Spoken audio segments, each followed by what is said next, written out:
നമസ്കാരം. ആമയിഴഞ്ചാൻ തോട്ടിലെ ജോയിയുടെ ജീവത്യാഗത്തിന് ശേഷവും പഴിചാരലുകൾ തുടരുകയാണ്. ദുരന്തം പോലും റെയിൽവേയുടെ കണ്ണു തുറപ്പിച്ചിട്ടില്ലെന്നും ഇതല്ല പ്രതീക്ഷിച്ചതെന്നും തദ്ദേശ മന്ത്രി എം പി രാജേഷ് ആവർത്തിച്ചു. റെയിൽവേയുടെ മാലിന്യമല്ല, നഗരപരിധിയിലെ മാലിന്യമാണ് തോടിനെ മലിനമാക്കിയതെന്ന് റെയിൽവേ ഡിവിഷണൽ മാനേജർ പറയുന്നു. പ്രതിപക്ഷം രാഷ്ട്രീയ നേട്ടത്തിന് വേണ്ടി ഇടുങ്ങിയ നിലപാടെടുക്കുന്നുവെന്ന് CPM ആരോപിക്കുമ്പോൾ തെറ്റുകൾ ഇനിയും ചൂണ്ടിക്കാട്ടുമെന്ന് VD സതീശൻ തിരിച്ചടിച്ചു. ഇന്ന് സൂപ്പർ പ്രൈം ടൈം ചർച്ച ചെയ്യുന്നു. പരിഹാരം പഴിചാരലോ? മാലിന്യ പ്രശ്നത്തിന് ഉത്തരവാദിത്തം ആർക്കാണ്? തിരുവനന്തപുരം ദുരന്തത്തിൽ ഒന്നാം പ്രതി റെയിൽവേയോ കോർപ്പറേഷന് ഒഴിഞ്ഞുമാറാൻ കഴിയുമോ? ഈ ചർച്ചയിൽ Shri Jake C Thomas CPM, Shri Jyothikumar Chamakkala Congress, Shri RS Rajeev BJP എന്നിവർ. ചർച്ചയിലേക്ക് ആദ്യം ശ്രീ ജ്യോതികുമാർ ചാമക്കാല. റെയിൽവേയുടെ സ്ഥലത്ത് റെയിൽവേയുടെ മാലിന്യം സംസ്കരിക്കാൻ റെയിൽവേ കരാർ കൊടുത്ത ജീവനക്കാരൻ അപകടത്തിൽപ്പെട്ട് ദാരുണമായി മരിച്ച സംഭവത്തിൽ നിങ്ങൾ റെയിൽവേയെ തൊടാതെ സംസ്ഥാന സർക്കാരിനെയും കോർപ്പറേഷനെയും മാത്രമാണോ കുറ്റപ്പെടുത്തുന്നത്? ഇത് BJPയെ ഷീൽഡ് ചെയ്യലാണെന്നാണ് CPM പറയുന്നത്. അല്ല, അവനവൻ്റെ കുറ്റത്തിന് മറ്റുള്ളവരെ കുറ്റപ്പെടുത്തിയിട്ട് കാര്യമില്ലല്ലോ. ഇവിടെ ഞങ്ങളെ സംബന്ധിച്ച്, പ്രതിപക്ഷത്തെ സംബന്ധിച്ച്, ഞങ്ങൾ 14-ാം തീയതി രാവിലെ നടന്നിട്ടുള്ള ഒരു അപകടം, ആ 14-ാം തീയതി രാവിലെ നടന്നിട്ടുള്ള അപകടത്തിൽ കരാർ തൊഴിലാളി, റെയിൽവേയുടെ കരാർ തൊഴിലാളി, കരാർ എടുത്തിട്ടുള്ളയാൾ ഒരു തൊഴിലാളിയെ കൊണ്ടുവരുന്നു. അദ്ദേഹത്തിന് 1500 രൂപ ദിവസ കൂലി ഇനത്തിൽ അദ്ദേഹത്തെ കൊണ്ടുവരുന്നു. അദ്ദേഹം അപകടത്തിൽപ്പെടുന്നു. സ്വാഭാവികമായി ആ ഒരു അപകടം ഉണ്ടായിരിക്കുന്നു. ഞങ്ങളാരും ഒന്നും മിണ്ടിയില്ലല്ലോ. തുടർന്ന് അദ്ദേഹത്തെ രക്ഷിക്കാനുള്ള റെസ്ക്യൂ ഓപ്പറേഷൻസ് നടക്കുന്നു. ആ റെസ്ക്യൂ ഓപ്പറേഷൻ്റെ ഭാഗമായി ഓരോ നിമിഷങ്ങൾ കഴിയുന്തോറും, ഓരോ മണിക്കൂറുകൾ കഴിയുന്തോറും അത് കൂടുതൽ കൂടുതൽ ദുഷ്കരമായി വരുന്നു. ബുദ്ധിമുട്ടുകൾ കൂടി വന്നപ്പോൾ സ്വാഭാവികമായി അതിൻ്റെ ഗൗരവം തന്നെ മാറി. കാരണം ചാനലുകൾ ഉൾപ്പെടെ മുഴുവൻ മാധ്യമങ്ങളും അതിലേക്ക് ശ്രദ്ധ കേന്ദ്രീകരിക്കുന്നു. ഒരു പാവപ്പെട്ട തൊഴിലാളി, അദ്ദേഹത്തിന് അന്നത്തുള്ള ജീവിതമാർഗത്തിൻ്റെ ഭാഗമായി ഏത് തൊഴിലും ചെയ്യുന്ന രീതിയിലേക്ക് എത്തിപ്പെട്ട ഒരു തൊഴിലാളി, അദ്ദേഹത്തിൻ്റെ ജീവിത സാഹചര്യമൊക്കെ പിന്നീട് നമ്മൾ കണ്ടു. അപ്പോൾ അത്തരത്തിലൊരു തൊഴിലാളി അപകടത്തിൽപ്പെട്ടപ്പോൾ സ്വാഭാവികമായും അതിനെ സംബന്ധിച്ച് കൂടുതൽ സംസാരങ്ങൾ വന്നു. അപ്പോൾ റെയിൽവേയുടെ തൊഴിലാളിയായിട്ട് അദ്ദേഹം വന്നിട്ടുള്ളത് സത്യമാണ്, അദ്ദേഹം അപകടത്തിൽപ്പെട്ടുള്ളത് സത്യമാണ്. അത് അവിടെ ചപ്പുചവറുകൾ കൂടിക്കിടന്നതിൻ്റെ, മാലിന്യം കൂടിക്കിടന്നതിൻ്റെ ഭാഗമായിട്ടാണ് അദ്ദേഹത്തെ കണ്ടെത്താൻ താമസിക്കുന്നത് നമുക്ക് ബോധ്യപ്പെട്ടു. നമ്മൾ മുമ്പെങ്കും കണ്ടിട്ടില്ലാത്ത രീതിയിൽ നമ്മുടെ ഫയർ ആൻഡ് റെസ്ക്യൂവിൻ്റെ സ്കൂബ ടീം വരുന്നു. അവർ അതിൽ നിന്ന് അദ്ദേഹത്തെ രക്ഷപ്പെടുത്താൻ ശ്രമിക്കുന്നു. അവർക്ക് പോലും കഴിയാത്ത രീതിയിൽ ആ ഭാഗങ്ങളിലെല്ലാം ഇത്തരത്തിൽ നമ്മുടെ മാലിന്യ കൂമ്പാരം അത് കണ്ടെത്തുന്നു. കൂടുതൽ ചർച്ചയാകുന്നു. അപ്പോൾ അതുമായി ബന്ധപ്പെട്ട് ആദ്യത്തെ പ്രതികരണം വന്നിട്ടുള്ളത് തിരുവനന്തപുരം കോർപ്പറേഷൻ മേയറുടെ ഭാഗത്തു നിന്നാണ്. ഏതൊക്കെ ചാനലുകൾ അവർക്ക് മൈക്ക് വെച്ചിട്ടുണ്ടോ അവരോടെല്ലാം കോർപ്പറേഷൻ മേയർ തുടർച്ചയായി പറഞ്ഞുകൊണ്ടിരുന്നത് ഞങ്ങളുടെ ഭാഗത്തൊരു മിസ്റ്റേക്കുമില്ല, മറിച്ച് റെയിൽവേയുടെ വീഴ്ചയാണ് ഇതിനെല്ലാം കാരണം എന്നാണ് അവർ തുടർച്ചയായി പറഞ്ഞുകൊണ്ടിരുന്നത്. സ്വാഭാവികമായും 14-ാം തീയതി രാത്രി വരെ തെരച്ചിൽ തുടർന്നു. ശ്രീ ജോയിയെ കണ്ടെത്താൻ കഴിഞ്ഞില്ല. 15-ാം തീയതി തുടർന്നുകൊണ്ടേയിരുന്നു. 15-ാം തീയതി തുടർന്നുകൊണ്ടിരിക്കുമ്പോൾ റെയിൽവേയുടെ ഭാഗത്ത് നിന്ന് പ്രതികരണം വന്നു. അതിനിടയ്ക്ക് മന്ത്രി വന്നു, അവരുമായിട്ട് യോഗമൊക്കെ കൂടി. സ്വാഭാവികമായും മേയർ റെയിൽവേയെ തുടർച്ചയായി കുറ്റപ്പെടുത്തി, റെയിൽവേ തിരിച്ചു കുറ്റപ്പെടുത്തി. ആ ഘട്ടത്തിൽ പ്രതിപക്ഷം പിന്നെ എന്താണ് വേണ്ടത്? അവിടെ ജോയിയെ കണ്ടെത്തുന്നതിന് പകരം അവിടെ പരസ്പരം കുറ്റപ്പെടുത്തലുകൾ നടത്തിയിട്ടുള്ളത് ആരാണ്? കുറ്റപ്പെടുത്തലുകൾ ആദ്യം നടത്തിയിട്ടുള്ളത് മേയറാണ്. രണ്ടാമത് അതിന് മറുപടി പറഞ്ഞിട്ടുള്ളത് റെയിൽവേയാണ്. അപ്പോൾ സ്വാഭാവികമായും ഞങ്ങൾ പറഞ്ഞിട്ടുള്ളത് റെയിൽവേ കുറ്റപ്പെടുത്തുകയല്ല വേണ്ടത്, അടിയന്തരമായി ഇതിനകത്ത് ഇടപെടലാണ് ഉണ്ടാകുകയാണ് വേണ്ടത്. മഴക്കാല പൂർവ്വ ശുചീകരണം സംസ്ഥാനത്തുടനീളം വേണ്ട രീതിയിൽ നടന്നിട്ടില്ല. അത് മാത്രമല്ല, അതിൻ്റെ ഭാഗമായിട്ട് സംസ്ഥാനത്ത് പകർച്ചവ്യാധികൾ പടരുന്നുണ്ട്. ഇതിനെ സംബന്ധിച്ച് ഞങ്ങൾ നേരത്തെ തന്നെ സൂചിപ്പിച്ചതാണ്, നിയമസഭയിൽ ഉൾപ്പെടെ ചൂണ്ടിക്കാണിച്ചിട്ടുള്ളതാണ് എന്ന ഞങ്ങളുടെ വിമർശനം, ആ വിമർശനം ആ ഘട്ടത്തിൽ ഞങ്ങൾ പറഞ്ഞേ മതിയാവൂ. ആ പറയേണ്ട സാഹചര്യം ഉണ്ടാക്കിയത് മേയർ കൂടിയാണ്. ആ പറയേണ്ട സാഹചര്യം ഉണ്ടാക്കിയത് ഭരണ നേതൃത്വമാണ്. അപ്പോഴല്ലോ ഞങ്ങൾ ഉണ്ടാക്കിയത്. ഒരു ദിവസം കഴിഞ്ഞതിന് ശേഷം, 24 മണിക്കൂറും കഴിഞ്ഞതിന് ശേഷമാണ് ഞങ്ങളുടെ ഭാഗത്ത് നിന്ന് അത്തരത്തിലൊരു പ്രതികരണം വന്നിട്ടുള്ളത്. ആ പ്രതികരണത്തിൽ ഒരു അഭംഗിയുമില്ല. പക്ഷേ മറിച്ച് അവിടെ മേയറുടെ ഭാഗത്ത് നിന്ന്, കോർപ്പറേഷൻ്റെ ഭാഗത്തുനിന്നുള്ള വീഴ്ച, ആ വീഴ്ച മറയ്ക്കുവാൻ വേണ്ടി റെയിൽവേയെ കുറ്റപ്പെടുത്തുന്നു, റെയിൽവേയുടെ വീഴ്ച മറയ്ക്കാൻ കോർപ്പറേഷനെ കുറ്റപ്പെടുത്തുന്നു. അങ്ങനെയല്ല വേണ്ടത് എന്ന് പറയേണ്ട ഉത്തരവാദിത്വം, ബാധ്യത കേരളത്തിലെ പ്രതിപക്ഷത്തിനുണ്ട്. ആ പ്രതിപക്ഷത്തിൻ്റെ ബാധ്യതയാണ് നിറവേറ്റിയത്. നിങ്ങൾ ഇങ്ങനെയൊക്കെ പറഞ്ഞുകൊണ്ട് ഇതിൻ്റെ അടിസ്ഥാന വിഷയങ്ങളിൽ നിന്ന് ഒളിച്ചോടാൻ ശ്രമിക്കേണ്ടതില്ല. കോർപ്പറേഷനെ സംബന്ധിച്ചും സർക്കാരിനെ സംബന്ധിച്ചും ഇത്തരത്തിലുള്ള ശുചീകരണവുമായി ബന്ധപ്പെട്ട്, അല്ലെങ്കിൽ ഇത്തരത്തിലുള്ള മാലിന്യവുമായി ബന്ധപ്പെട്ട് ഒരുപാട് പ്രശ്നങ്ങൾ നമ്മുടെ സമൂഹത്തിൽ നിലനിൽക്കുന്നു. പ്രത്യേകിച്ച് തിരുവനന്തപുരം കോർപ്പറേഷൻ നിലനിൽക്കുന്നു എന്നുള്ളൊരു യാഥാർത്ഥ്യം നമ്മുടെ മുമ്പിലുണ്ട്. അതിൽ നിന്നും ഒളിച്ചോടാൻ, ഈ അപകടത്തിൻ്റെ പേരിലെങ്കിലും നിങ്ങൾ കണ്ണു തുറക്കേണ്ടതായിട്ടുണ്ട്. അതിൽ നിന്ന് ഒളിച്ചോടാൻ പ്രതിപക്ഷത്തിൻ്റെ മേളിലേക്ക് കയറാൻ വരേണ്ടതില്ല. തീർച്ചയായും ശ്രീ ജ്യോതികുമാർ ചാമക്കാല, ശരിയാണ്, തിരുവനന്തപുരം നഗരത്തിലെ മാലിന്യ പ്രശ്നം രൂക്ഷമാണ്. അതിനൊരുപാട് കാരണങ്ങളുണ്ട്. പക്ഷേ ഇവിടെ ഇപ്പോൾ ഈ പർട്ടിക്കുലർ സംഭവത്തിൽ, ഈ പറയുന്ന സ്ഥലത്തുണ്ടായ പ്രശ്നത്തിൽ നോക്കൂ, 7/5 കോർപ്പറേഷൻ റെയിൽവേക്ക് നോട്ടീസ് കൊടുക്കുന്നു. അതിനുശേഷം 17/5 ഒരാഴ്ച കൂടി കഴിഞ്ഞിട്ട് നോട്ടീസ് കൊടുക്കുന്നു. അത് കഴിഞ്ഞ് അപ്പോഴും നടപടി ഇല്ലാഞ്ഞിട്ട് 19/6 നിങ്ങൾ നിങ്ങളുടെ സ്ഥലത്തെ മാലിന്യം സംസ്കരിച്ചില്ലെങ്കിൽ പ്രോസിക്യൂഷൻ നടപടികൾ എടുക്കുമെന്ന് പറഞ്ഞ് മൂന്നാമതൊരു നോട്ടീസ് കൊടുക്കുന്ന സമയത്താണ് റെയിൽവേ ആക്ട് ചെയ്യുകയും കരാർ തൊഴിലാളികളെ 3 പേരെ വെക്കുകയും ഒക്കെ ചെയ്യുന്നത്. അതിനു മുമ്പ് ഈ പ്രശ്നം അവിടെ വളരെ രൂക്ഷമായിട്ടുണ്ട്. ഈ വർഷത്തിന്റെ തുടക്കത്തിൽ തന്നെ സർക്കാർ ഇക്കാര്യവുമായി ബന്ധപ്പെട്ട് ഞാനിപ്പോൾ പറഞ്ഞത് കോർപ്പറേഷൻ കാര്യമാണെങ്കിൽ ജനുവരിയിൽ സർക്കാർ ഇതുമായി ബന്ധപ്പെട്ട് റെയിൽവേയെ സമീപിക്കുന്നു, റെയിൽവേക്ക് ഇതുമായി ബന്ധപ്പെട്ട് കത്ത് കൊടുക്കുന്നു. അതിനുശേഷം Sharada Muraleedharan additional chief secretary യോഗം വിളിക്കുന്നു. പക്ഷേ 2 ഡിവിഷണൽ മാനേജർമാരും പങ്കെടുക്കുന്നു പോലുമില്ല. അപ്പോൾ റെയിൽവേയുടെ ഭാഗത്ത് നിന്ന് ഇക്കാര്യത്തിൽ കടുത്ത അനാസ്ഥ ഉണ്ടായിട്ടുണ്ട് എന്നുള്ള കാര്യം കൂടി അവിടെ കോൺഗ്രസിന്റെ ഭാഗത്തുനിന്നോ UDFന്റെ ഭാഗത്തുനിന്നോ പ്രതികരണം നടത്തുമ്പോൾ വരേണ്ടതല്ലേ? അത് നിങ്ങളും ചൂണ്ടിക്കാണിക്കേണ്ടതല്ലേ? റെയിൽവേയെ സംബന്ധിച്ച് റെയിൽവേയുടെ ഭാഗത്തുനിന്നുള്ള ഉത്തരവാദിത്വം അവർ പാലിക്കേണ്ടതായിട്ടുണ്ട്. ഇവിടെ ഇന്നലെ തന്നെ നമ്മൾ 2-3 ദിവസമായി ഈ വിഷയം ചർച്ച ചെയ്തുകൊണ്ടിരിക്കുകയാണല്ലോ. ഇന്നലെ തന്നെ എന്നോടൊപ്പം ചർച്ചയിൽ പങ്കെടുത്ത ശ്രീ VK പ്രശാന്ത് MLA, അദ്ദേഹം മേയറായിരിക്കുമ്പോൾ റെയിൽവേ നിസ്സഹരിച്ചതും ഇത്തരത്തിൽ ചവറ് മാറ്റുന്നതുമായി ബന്ധപ്പെട്ട് അല്ലെങ്കിൽ മാലിന്യം നീക്കുന്നതുമായി ബന്ധപ്പെട്ട് നിസ്സഹരിച്ചതും അദ്ദേഹം സർക്കാരിനെ ഇടപെടുത്തിക്കൊണ്ട് തന്നെ അതിൽ മാറ്റം വരുത്തിയതും ഉൾപ്പെടെയുള്ള കാര്യങ്ങൾ പറഞ്ഞിട്ടുണ്ട്. നമുക്ക് മുമ്പ് ചീഫ് സെക്രട്ടറി ആയിരുന്ന ശ്രീ ജിജി തോംസൺ, അത് UDF സർക്കാരിൻ്റെ കാലത്ത് നടത്തിയിരുന്ന ഓപ്പറേഷൻ അനന്ത നമ്മൾ ഏറെ കണ്ടതാണല്ലോ. ഓപ്പറേഷൻ അനന്ത വളരെ സക്സസ്ഫുൾ ആയിട്ടുള്ളൊരു പ്രോജക്റ്റ് ആയിരുന്നു. അതിൽ കോടികൾ അതിനുവേണ്ടി വകയിരുത്തിയിരുന്നു. അത് കൃത്യമായി നടപ്പിലാക്കിയിരുന്നു. 2015 തുടങ്ങി 2016 തുടരേണ്ട സർക്കാരിനെ സംബന്ധിച്ച ഒരു കണ്ടിന്യൂയിങ് പ്രോസസ് ആണല്ലോ. അപ്പോൾ സർക്കാർ അധികാരത്തിൽ മാറിയപ്പോൾ LDF അധികാരത്തിൽ വന്നതിന് ശേഷം ഓപ്പറേഷൻ അനന്ത ആവിയായി പോയി എന്നുള്ള യാഥാർത്ഥ്യവും അവിടെയുണ്ട്. ഓപ്പറേഷൻ അനന്തയുടെ ഭാഗമായിട്ടും റെയിൽവേ തന്നെ സമ്മതിക്കുന്നുണ്ടല്ലോ. 2015-ലും 2017-ലും 2019-ലും കോർപ്പറേഷനും സർക്കാരും ഇടപെട്ട് അവിടെ നിന്ന് ചപ്പുചവറുകൾ നീക്കിയിട്ടുണ്ട്, ഇത്തരത്തിൽ മാലിന്യം നിർമ്മാർജ്ജനം നടത്തിയിട്ടുണ്ട് എന്ന കാര്യം നോക്കൂ. അതിനപ്പുറത്തേക്ക് ഇപ്പോൾ ഈ നമ്മുടെ മരണപ്പെട്ടു പോയ അല്ലെങ്കിൽ പിന്നെ സർക്കാരിൻ്റെയും റെയിൽവേയുടെയും ഒക്കെ പിടിപ്പുകേട് മൂലം ജീവൻ നഷ്ടപ്പെട്ട ആ ജോയിയുടെ ഡെഡ് ബോഡി എവിടെ നിന്നാണ് കിട്ടിയിട്ടുള്ളത്? ആ ജോയിയുടെ ബോഡി തകരപ്പറമ്പിനപ്പുറത്ത്, അതായത് റെയിൽവേയിൽ നിന്ന് എത്രയോ അവിടെയൊക്കെ മിസ്മാനേജ്മെൻറ്റ് ഉണ്ടായിട്ടുണ്ട്. ഏതായാലും ആ ബോഡി കിട്ടിയ സ്ഥലത്ത് അവിടെ അട്ടിക്കണക്കിന് പിന്നെ കോൺക്രീറ്റ് രീതിയിൽ അവിടെ നമ്മൾ കാണുകയല്ലേ ഇത്തരത്തിലുള്ള മാലിന്യം. അതിന് മുമ്പ് ഈ റെയിൽവേയിലേക്ക് പ്രവേശിക്കുന്ന റെയിൽവേ പ്രവേശിച്ച് എത്ര മീറ്ററാണ് ഉള്ളത്? 160, 170 മീറ്റർ അല്ലെങ്കിൽ 100 മീറ്ററിൽ 150 മീറ്ററിനും ഇടയ്ക്കാണ് ഉള്ളത്. അതിനപ്പുറത്തേക്കും ഇപ്പുറത്തേക്കുമുള്ള മാലിന്യത്തിന് ഉത്തരവാദിത്വം ആര് പറയും?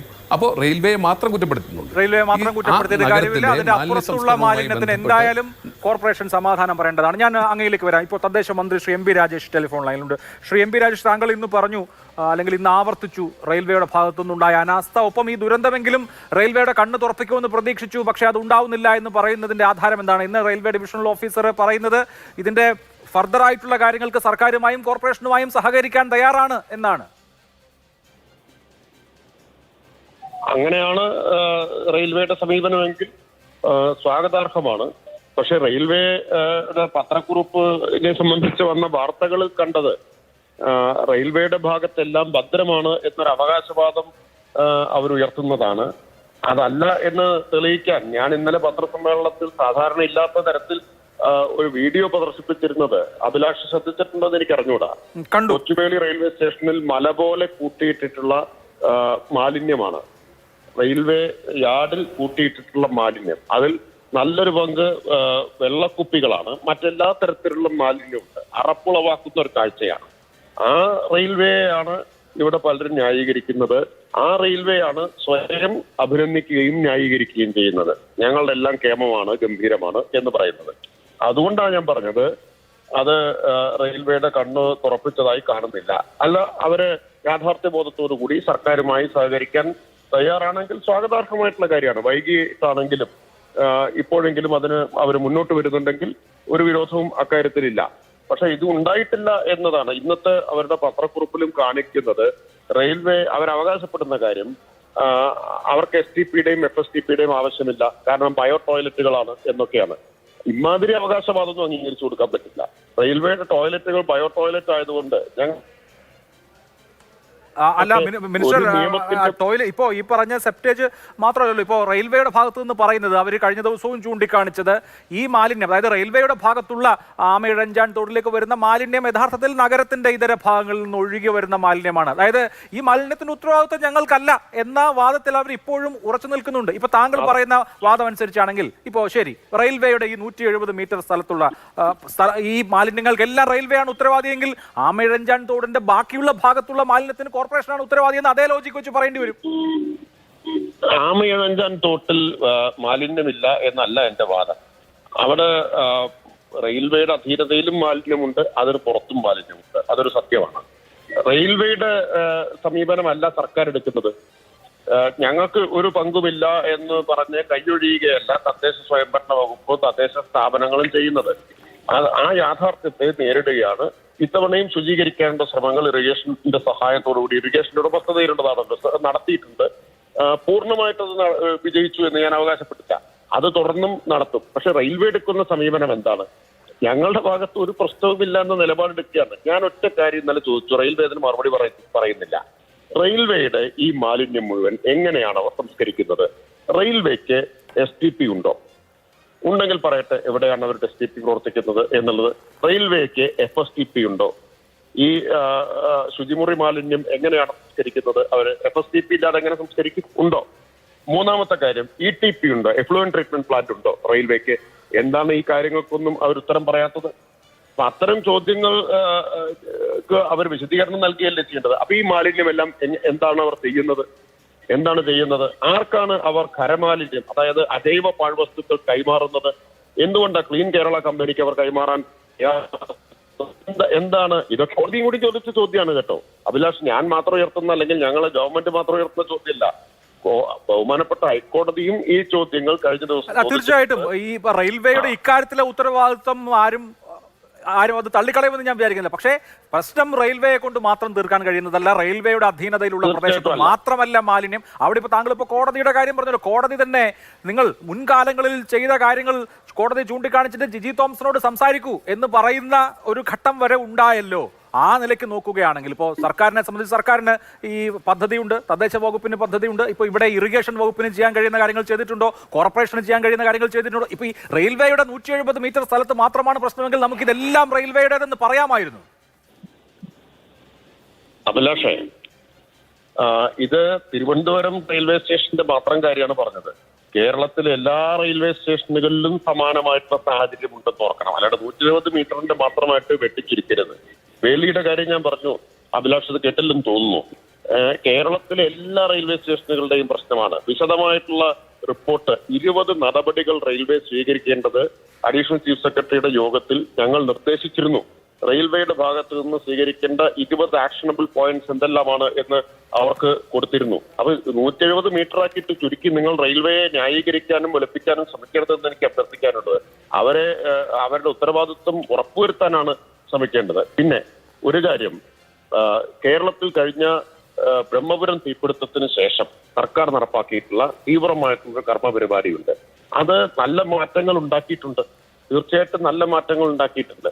അതിന്റെ ഉദാഹരണം എന്താണ്? അതിന്റെ ഉദാഹരണം നിങ്ങൾക്ക് കണക്കുകളിൽ കാണാം.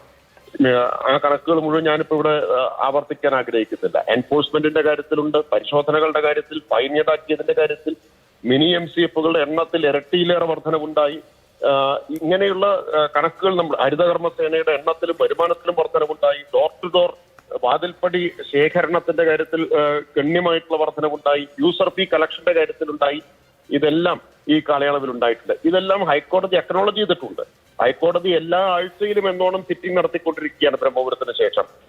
1 ഡസനോളം സന്ദർഭങ്ങളിൽ ഹൈക്കോടതി സർക്കാർ സ്വീകരിച്ച നടപടികളിൽ തൃപ്തി രേഖപ്പെടുത്തുകയും അത് ശരിയായ ദിശയിലാണ് എന്ന് ചൂണ്ടിക്കാണിക്കുകയും ചെയ്തിട്ടുണ്ട്. അല്ലാതെ ഇവിടെ ഒന്നും നടക്കുന്നില്ല എന്ന വാദം തെറ്റാണ് എന്നാണ് അത് തെളിയിക്കുന്നത്. ഹൈക്കോടതിയുടെ കോടതിയുടെ മേൽനോട്ടത്തിൽ കൂടിയാണ് ഇക്കാര്യങ്ങൾ നടക്കുന്നതെന്ന് ഓർമ്മിക്കണം. മാധ്യമങ്ങൾ ഒരുപക്ഷെ ബ്രഹ്മപുരത്തിന് ശേഷം പിന്നീട് അത്ര ശ്രദ്ധിച്ചു കാണില്ല. പക്ഷെ കോടതി ആഴ്ചയിൽ ഒരിക്കലെന്നോണം ഇക്കാര്യങ്ങൾ നിരീക്ഷിക്കുന്നുണ്ട്, സിറ്റിംഗ് നടത്തുന്നുണ്ട് പ്രത്യേകമായിട്ട് എന്ന കാര്യം ഞാൻ ഓർമ്മിപ്പിക്കുകയാണ്. പിന്നെ മറ്റൊന്ന് എന്താണ്, മാറ്റമുണ്ടായി എന്നതിന്റെ തെളിവ് മാധ്യമങ്ങളിൽ തന്നെ വന്നിട്ടുള്ള വാർത്തകൾ, അതിന്റെ ചില തലക്കെട്ടുകളൊന്ന് പരിശോധിച്ചാൽ മതി. ഇപ്പൊ ക്ലീൻ കേരള കമ്പനി റെക്കോർഡ് സംഭരണം നടത്തിയത്, മാലിന്യം സംഭരിച്ചതിന്റെ ശേഖരിച്ചതിന്റെ കണക്കുകൾ വലിയ പ്രാധാന്യത്തോടുകൂടി മാധ്യമങ്ങൾ കൊടുത്തിട്ടുണ്ട്. കേരളത്തിൽ ഏതാണ്ട് 65 ഏക്കർ സ്ഥലം മാലിന്യ മലയായി ഉപേക്ഷിക്കപ്പെട്ട സ്ഥലം ബയോമൈനിങ്ങിലൂടെ വീണ്ടെടുത്തതും അവിടെ വൃത്തിയാക്കിയതും വലിയ വാർത്തയായിരുന്നല്ലോ. ഇപ്പതാ KSWMP പദ്ധതിയിൽ ഉൾപ്പെടുത്തി 20 സൈറ്റുകൾ അത് ക്ലിയർ ചെയ്യുന്നതിന് 100 കോടി രൂപയുടെ ടെൻഡർ കൊടുത്തു കഴിഞ്ഞു. നിർമ്മാണ പ്രവർത്തികൾ ആരംഭിച്ചു, അല്ലെങ്കിൽ നീക്കം ചെയ്യുന്ന പ്രവർത്തികൾ ആരംഭിച്ചു. 20 സൈറ്റുകൾ നീക്കം ചെയ്യുമ്പോൾ ഏതാണ്ട് 40-ലധികം 45 ഏക്കർ മറ്റുമാണ് ഭൂമി വീണ്ടെടുക്കാൻ കഴിയുന്നത്. ഇതെല്ലാം കൂടെ നടക്കുന്നുണ്ട് എന്ന കാര്യം, ശരി, നല്ല മാറ്റം ഈ ഒരു കാലയളവിൽ ഉണ്ടായിട്ടുണ്ട് എന്ന കാര്യം കൂടി ഞാൻ ഓർമ്മിപ്പിക്കുക. ശരി. അല്ല മിനിസ്റ്റർ, എന്തായാലും കോടതി ഇന്നലെ നടത്തിയിട്ടുള്ള ഏറ്റവും പ്രധാനപ്പെട്ട പരാമർശം ബ്ലെയിം ഗെയിം അല്ല ഈ സമയത്ത് ആവശ്യം, പരസ്പരം പഴിചാരിയിട്ട് കാര്യമില്ല എന്നുള്ളതാണല്ലോ. എന്തായാലും മുഖ്യമന്ത്രി യോഗം വിളിച്ചിട്ടുണ്ടല്ലോ, കോർപ്പറേഷൻ പങ്കെടുക്കും, അപ്പോൾ റെയിൽവേയും പങ്കെടുക്കും. സ്വാഭാവികമായും ഇതിപ്പോൾ എല്ലാവരും കൂടി ചെയ്യേണ്ട കാര്യമാണ്. സർക്കാർ ഉണ്ടാവണം, തദ്ദേശ സ്ഥാപനം ഉണ്ടാവണം, ഇവിടെ തിരുവനന്തപുരത്തിന്റെ കേസിൽ ഈ പറയുന്ന സ്ഥലത്ത് റെയിൽവേ ഉണ്ടാവണം. അപ്പോൾ ആ നിലയ്ക്ക് ഒരു ജീവൻ എന്തായാലും പൊലിഞ്ഞു. ആ നിലയ്ക്ക് ഈ പാർവതി പുത്തനാറിന്റെ കാര്യമാണെങ്കിലും ആമയിഴഞ്ചാൻ തോടിന്റെ കാര്യമായാലും തിരുവനന്തപുരത്തെ മാലിന്യ പ്രശ്നത്തിനകത്ത് കുറെ കൂടി കൃത്യമായ അല്ലെങ്കിൽ കുറെ കൂടി നല്ല നിലപാടുകളും നടപടികളും വരുന്ന ദിവസങ്ങളിൽ പ്രതീക്ഷിക്കാമോ? ഇവിടെ ബ്ലെയിം ഗെയിം അല്ല ഉണ്ടാവേണ്ടതെന്നുള്ളത് ശരിയാണ്. കോടതിയുടെ നിലപാട് വളരെ സഹായകരമാണ്. ഇപ്പോൾ മാത്രമല്ല, ബ്രഹ്മപുരത്തിന് ശേഷം സർക്കാരിന് വളരെ സഹായകരമായിട്ടുള്ള ഒരു ഇടപെടലാണ് ഹൈക്കോടതിയുടെ ഭാഗത്തുണ്ടായിട്ടുള്ളത്. ബ്ലെയിം ഗെയിം അല്ല വേണ്ടതെന്ന് എല്ലാവരും ഓർമ്മിക്കണം, അതെല്ലാവരും ഓർമ്മിക്കേണ്ടതാണ്. അപ്പോ സർക്കാരിന് ബ്ലെയിം ഗെയിമിലൊന്നും താല്പര്യമില്ല. ഇതിൽ നമ്മൾ കാണേണ്ടത് ഓരോ വ്യക്തിക്കും ഇക്കാര്യത്തിൽ ഉത്തരവാദിത്തം ഉണ്ട് എന്നുള്ളതാണ്. ഇപ്പോ ഇങ്ങനൊരു ദുരന്തം സംഭവിക്കുമ്പോൾ ബ്ലെയിം ഗെയിമിൽ ഏർപ്പെടുന്നതിന് പകരം ഓരോ വ്യക്തിയും മനസാക്ഷിക്കുത്ത് ഉണ്ടാവേണ്ടതാണ്. ഓരോരുത്തർക്കും കുറ്റബോധം ഉണ്ടാവേണ്ടതാണ്. കാരണം മാലിന്യം ഉണ്ടാക്കാത്തവരായിട്ട് ആരുമില്ല. സോളിഡ് വേസ്റ്റ് മാനേജ്മെന്റ് റൂൾസ് എന്ന് പറയുന്നത് എല്ലാ വ്യക്തിയും ഒരു മാലിന്യ ഉൽപാദകനാണ് എന്നതാണ്. അപ്പൊ വ്യക്തി, സമൂഹം, രാഷ്ട്രീയ പാർട്ടികൾ, സംവിധാനങ്ങൾ, തദ്ദേശ സ്ഥാപനങ്ങൾ, സർക്കാരുകൾ തുടങ്ങി മാധ്യമങ്ങൾ വരെ എല്ലാവർക്കും ഇക്കാര്യത്തിൽ ഉത്തരവാദിത്തമുണ്ട്. മറ്റേതൊരു കാര്യവും പോലെയല്ല സർക്കാർ സംവിധാനങ്ങൾക്ക് മാത്രം പൂർണ്ണമായി പരിഹരിക്കാൻ, ശാശ്വതമായി പരിഹരിക്കാൻ പറ്റില്ല. കാരണം ഏറ്റവും പ്രധാനമായിട്ട് മാറേണ്ടത് മനോഭാവമാണ്. മനുഷ്യരുടെ മനോഭാവം മാറുക എന്നത് പ്രധാനമാണ്. മാലിന്യം അലക്ഷ്യമായിട്ട് വലിച്ചെറിയുക, എന്തെല്ലാം സംവിധാനങ്ങൾ ഒരുക്കിയാലും വേസ്റ്റ് ബിൻ കൊണ്ടുപോയി വെച്ചാൽ പോലും അത് വലിച്ചെറിയുക എന്നൊരു പ്രവണതയുണ്ട്. ഹരിതകർമ്മസേനയ്ക്ക് യൂസർ ഫീ കൊടുക്കരുത് എന്ന് ക്യാമ്പയിൻ നടത്തുമ്പോൾ ലക്ഷക്കണക്കിനാണ് അതിന് റീച്ച് വരുന്നത്, 10,000-കണക്കിന് ആളുകൾ അതിന് ലൈക്ക് ചെയ്യുന്നു എന്ന സ്ഥിതി വരുന്നത് ഒരു മനോഭാവത്തെയാണ് കാണിക്കുന്നത്. ഈ പാവപ്പെട്ട ഹരിതകർമ്മസേനക്കാരെ പിടിച്ചുപറിക്കാരായിട്ടൊക്കെ ചിത്രീകരിക്കുന്ന മനോഭാവം മാറണം. ആ മനോഭാവം മാറ്റാനുള്ള പ്രവർത്തനങ്ങളാണ് സർക്കാർ നടത്തുന്നത്. അതോടൊപ്പം നിയമം കർക്കശമായിട്ട് നടപ്പാക്കാനും അതുണ്ടാവുമ്പോൾ മാറ്റം വരും. തിരുവനന്തപുരത്തും വരും, എല്ലായിടത്തും വരും. മാറ്റം വന്നുകൊണ്ടിരിക്കുകയുമാണ്. ശരി, ഓക്കെ, നന്ദി മിനിസ്റ്റർ. യാത്രക്കിടയിലും സംസാരിച്ചത് ശ്രീ രാജീവ്. നോക്കൂ, ഇവിടെ ഇപ്പോ അഭിലാഷ്, എനിക്ക് മന്ത്രിയോട് ചോദിക്കാൻ എന്തെങ്കിലും ഉണ്ടോ? ഒരു സെക്കൻഡ് മിനിസ്റ്റർ അങ്ങ് അല്ല, അദ്ദേഹത്തിന്റെ കോള് കട്ടായെന്ന് തോന്നുന്നു. ഒരു പക്ഷേ അഭിലാഷ്, എനിക്ക് ശ്രീ എം പി രാജേഷിനോട് 1-2 ചോദ്യങ്ങളുണ്ട്. ഞാൻ അദ്ദേഹത്തെ, അതായത് ഇപ്പോൾ നന്ദി പറഞ്ഞുകൊണ്ട് അദ്ദേഹം ഫോൺ കട്ട് ചെയ്തു. ഒന്നുകൂടി കണക്ട് ചെയ്യാം. ഞാനൊരു റൗണ്ട് പോയി കഴിഞ്ഞ് വന്നതിന് ശേഷം കിട്ടുമോ എന്നുള്ളത് നോക്കാം. ഞാൻ ശ്രദ്ധിച്ചില്ല. ഓക്കെ, ഇവിടെ ഇപ്പോൾ നോക്കൂ, കോർപ്പറേഷന്റെ ഭാഗത്ത് നിന്ന് പോരായ്മകളുണ്ട്, അതിൽ യാതൊരു സംശയവും ആർക്കുമില്ല. ഇപ്പോൾ ഈ തോടിന്റെ ഉടമസ്ഥർ യഥാർത്ഥത്തിൽ ഇറിഗേഷൻ വകുപ്പാണ്.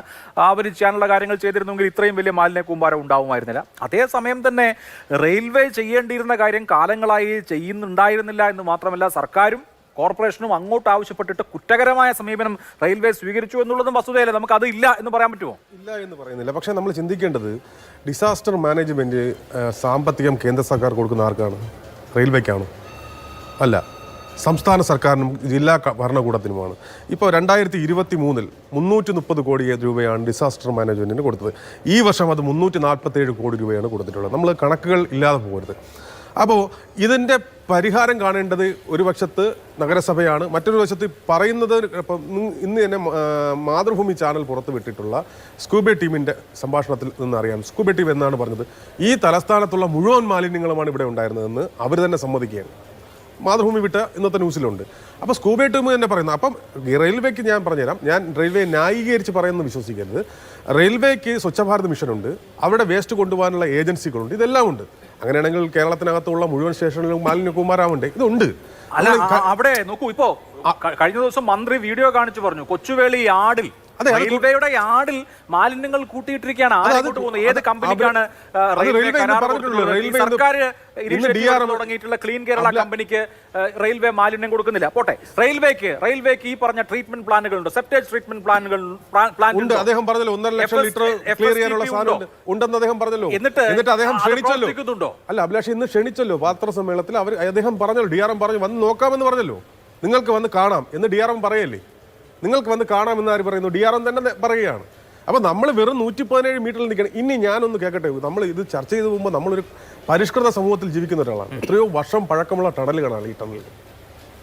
2016 നമ്മൾ ഇറിഗേഷൻ ഡിസാസ്റ്റർ മാനേജ്മെന്റ് സ്റ്റഡി നടത്തിയിട്ട് ഇറിഗേഷൻ ഡിപ്പാർട്ട്മെന്റ് തന്നെ നടത്തിയ സ്റ്റഡിയിൽ എന്താ പറഞ്ഞത്, തമ്പാനൂരിന്റെ അവിടെ നിന്നുള്ള ഇത് വലത്തോട്ട് മാറി ഇപ്പുറ സൈഡിൽ കൂടെ പോകണം, റെയിൽവേ ടണലിനകത്തുള്ള ഇത് മാറ്റണം, ഇത് ഭാവിയിൽ അപകടം ഉണ്ടാക്കുമെന്ന് പറഞ്ഞിട്ടുണ്ട്. അതിനുശേഷം 2023 അവർ പഠനം നടത്തി കൊടുത്തു. എന്തെങ്കിലും മാറ്റം ഉണ്ടാക്കാൻ തീരുമാനിച്ചിട്ടുണ്ടോ? ഇത് രാജഭരണകാലത്തുള്ളതാണ്. ഇത്രയും പരിഷ്കൃത സമൂഹമുള്ളതും ജനവാസം കൂടിയ സമയത്ത് അതിന് ഉതകുന്ന തരത്തിലുള്ള ഒരു സംവിധാനം ഉണ്ടാക്കാൻ വേണ്ടി ഇത് ഇവിടെ സാധിച്ചിട്ടുണ്ടോ? നമ്മളത് ചിന്തിക്കണം.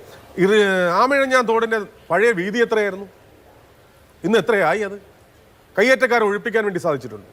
അതിനടുത്തൂടെ പെടുന്ന ഹോസ്പിറ്റൽ ഉൾപ്പെടെയുള്ള സ്ഥലങ്ങൾ, ആ സ്ഥലങ്ങളിൽ നിന്നുള്ള മുഴുവൻ മാലിന്യങ്ങൾ അതിനകത്ത് വരികയാണെന്നോ? എന്തുകൊണ്ട് അവരെ തടയാൻ വേണ്ടി സാധിക്കുന്നില്ല? അപ്പോൾ നിരവധിയായിട്ടുള്ള ചോദ്യങ്ങൾ. തിരുവനന്തപുരത്ത് എവിടെയാണ് മാലിന്യ സംസ്കരണത്തിന് പ്ലാന്റ് ഉള്ളത്?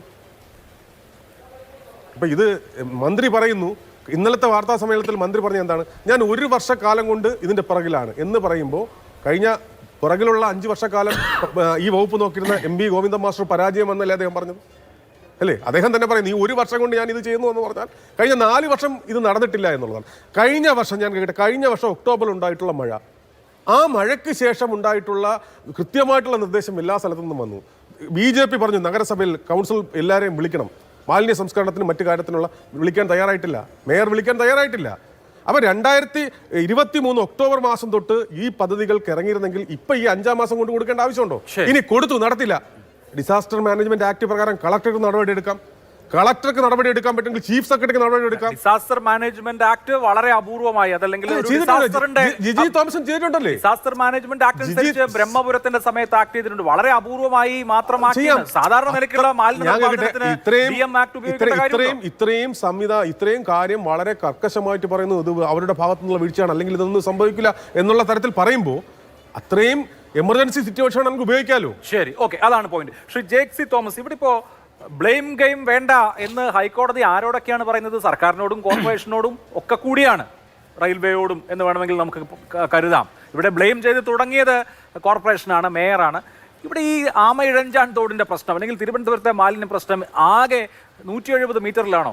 ഈ റെയിൽവേയുടെ അധീനതയിലുള്ള തമ്പാനൂരെ പ്രദേശത്ത് മാത്രമാണ് പ്രശ്നം? അങ്ങനെയല്ല, 12 കിലോമീറ്റർ നീളമുള്ള തോട്ടിൽ മുഴുവൻ മാലിന്യങ്ങളാണ്. അത് നമ്മളെല്ലാവരും കണ്ടു കഴിഞ്ഞു. ഇന്നത്തെ പത്രത്തിന്റെ 1-ാം പേജ് താങ്കൾ ശ്രദ്ധിച്ചിട്ടുണ്ട് എങ്കിൽ അറിയാം.